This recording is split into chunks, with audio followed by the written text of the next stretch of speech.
ng panulaan.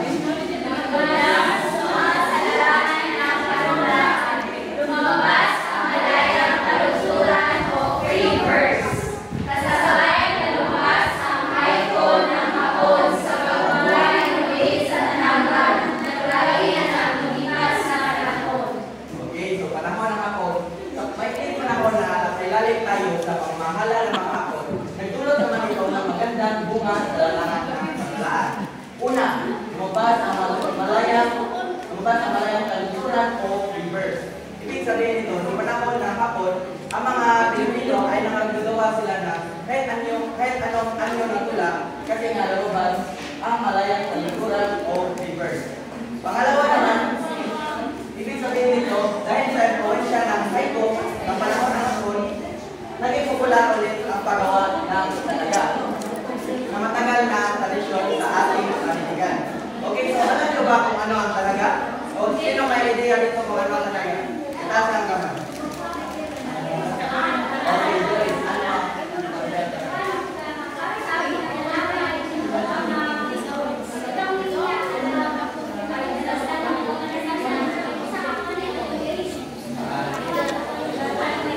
Okay,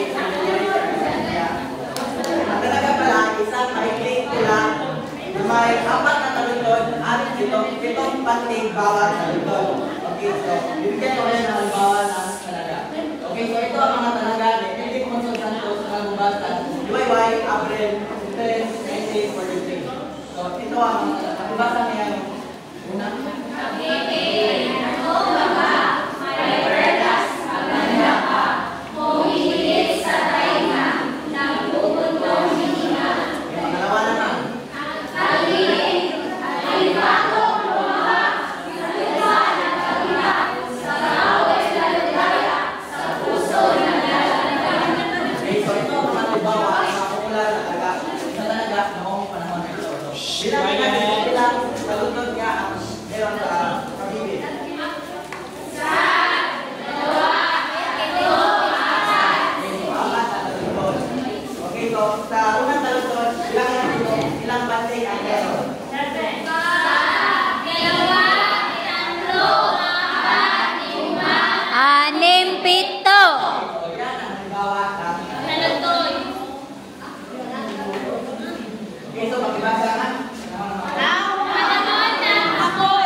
Okay, so noong panahon ng hapon, bago pa ay ang mga tulang may kagaya ng anyo sa ginawa ni Alejandro Abadilla na pinamangalanan Ako Ang Daigdig ay hindi pinalagay na tula ng mga makaatang tradisyon dahil sa anyo nito sa pag-imagsig sa anyo.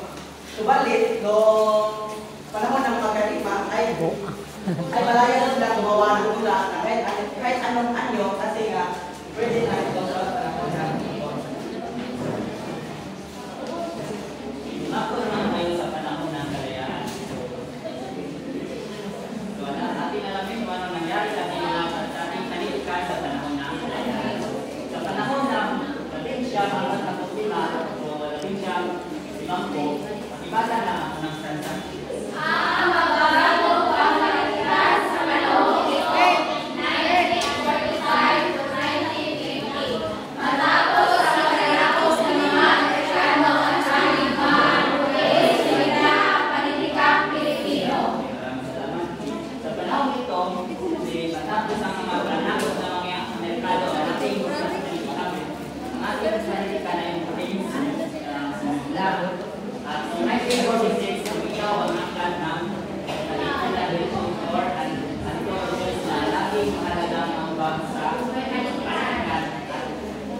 Si Alejandro Abadilla ay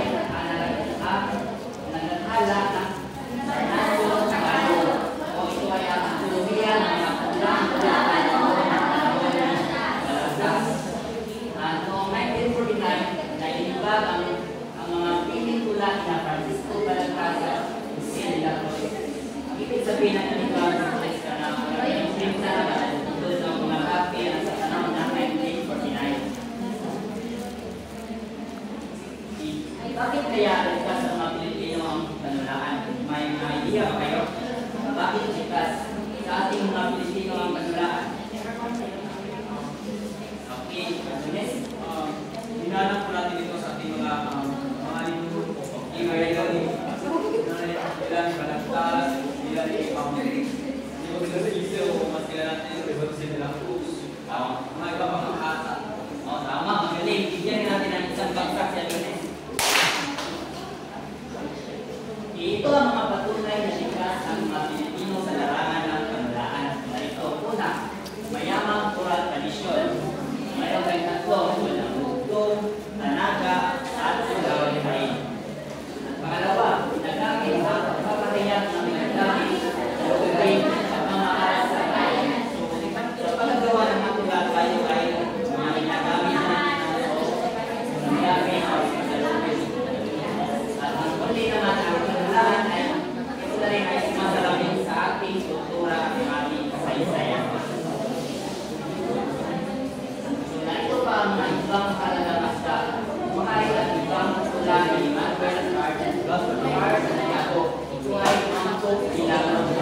Ngayon,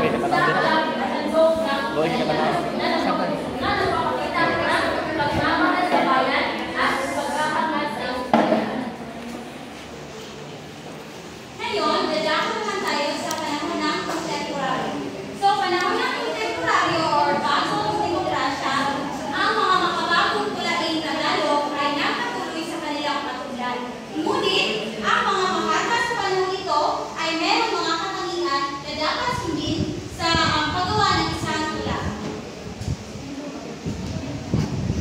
So, ang una na dito ay ang mapaghimagsik sa forma at alituntunin. So, sa panahon ito, hinahamon ng mga makata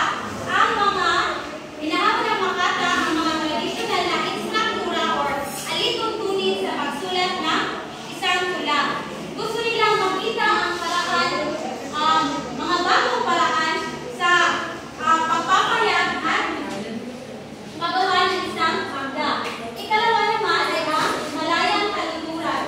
So, ang taludturan na dating may malinaw na pamaraan sa paggawa, gaya ng meron itong tugma at bilang ng sukat, ay mas naging malaya ito.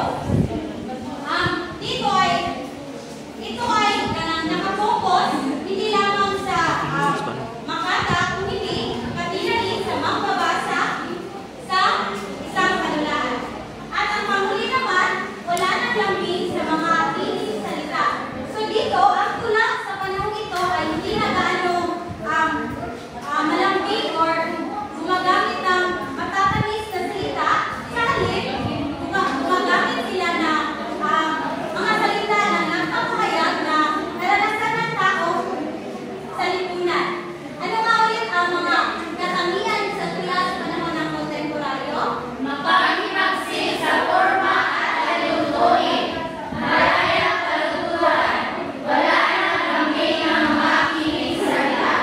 Okay, madali. Bigyan natin ang tatlong palakpak ang ating sarili. Okay, dumako naman tayo sa panahon ng kontemporaryo. Sa panahon ng kontemporaryo, maraming makata ang nagbigay ng bagong kalifikan. Okay. So, sa panahon ng kontemporaryo, maraming makata ang nagbigay ang bagong anyo at tema sa tula. So, isa na rito si Leo T. Antonio na sumulat ng akda Babak Luksa. At siya rin ay tumatalakay sa kaganapan bago ang sa revolusyon. So, at nanalo din siya ng first prize na palakan noong 1985-1986. So, pakibasa. Ang forma ng tula, hindi tradisyonal, walang sukat at tuma, ngunit may nangingin namin ang iba. Okay, so makuha siya ng so ipinakita na kanyang tula na kahit hindi sa tradisyonal na forma ng tula, maaari pa rin nagtataglay na damdamin at patutugan. So kasama na rin niya ang iba pang makatagaya nila. Pakibasa.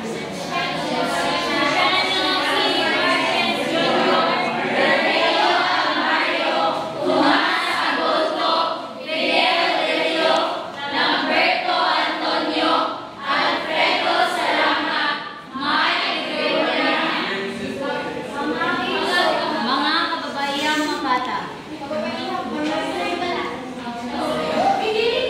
Hindi rin nagpapagulong ng kababaihan sa makata. Gaya nila Teresita Capilisay na palaging nagsusulat sa liwayway at si Gloria Villara sa Guzman na isang kriminal makata ng CCP at si Ron Ilinia Magdaclo ang isang profesora at pahang sa wika na maraming beses na nagwagit sa Gawad Palaya. So, meron ba kayong katanungan? Okay. O meron po kayong mga pakilingan? Wala. Okay. So, ngayon, kuha kayo na ang 1/4 One half. crosswise and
Ay, check.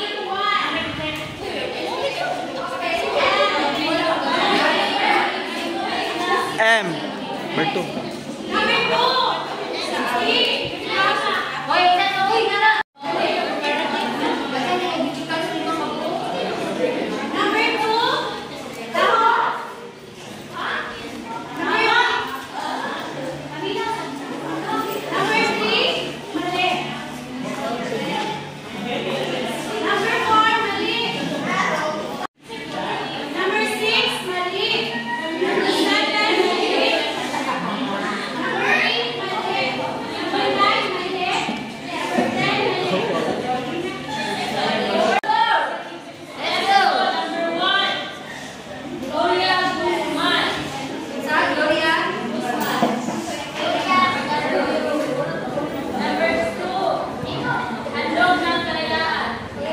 Handog ng kalayaan.